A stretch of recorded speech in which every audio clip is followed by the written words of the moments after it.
Okay, let's dive into this. Are you prepared for literally the most critical compliance hurdle facing your rental portfolio right now? Welcome to our latest explainer, specially made for real estate investors who own or are thinking about buying rental properties in the Kansas City metro area.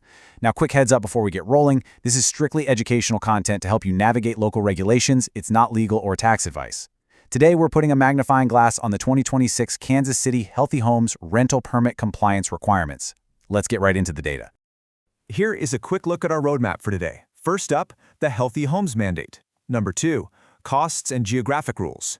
3, the inspection checklist. 4, enforcement and financial risks. 5, World Cup rental nuances. And finally, number 6, proactive compliance solutions. We're going to cover this complex regulatory topic logically and efficiently, so you have the practical data you need to protect your rental income.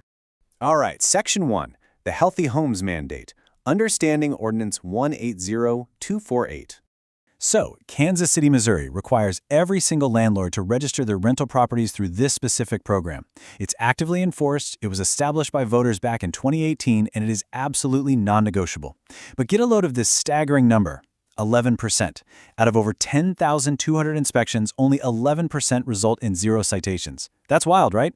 Inspectors have documented over 27,600 health and safety violations across rental properties in the city. So ask yourself, are you absolutely confident your property is in that lucky 11%? This is a huge data-driven reality check. Most properties have at least minor issues, and getting ahead of them is just straight up cheaper than reacting after a complaint is filed. Let's move to Section 2 and see how this builds. Costs and geographic rules. Where and how much? Now you might be wondering, where exactly does this apply?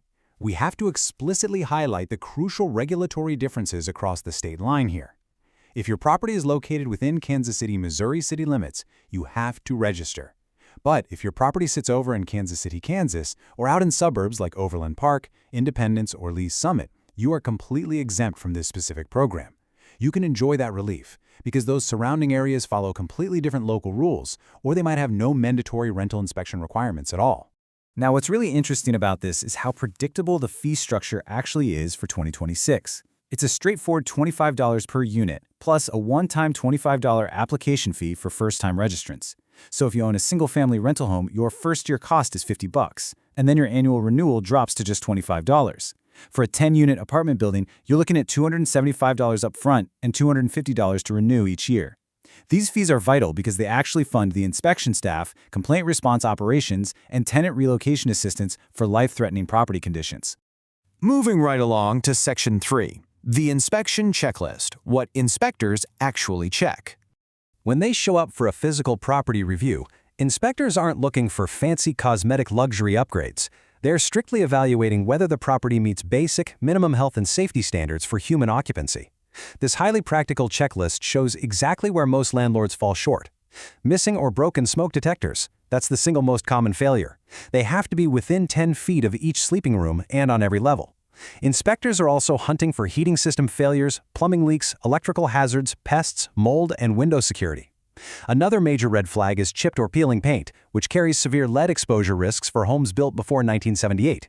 To give you an idea of how fast these add up, during a recent October 2024 sweep at Quality Hill Towers, inspectors documented 74 health code violations across just 20 units. Proactive maintenance is for sure your absolute best defense here. Okay, Section 4, enforcement and financial risks, the true cost of non-compliance. We need to shift gears for a second and talk serious risk analysis.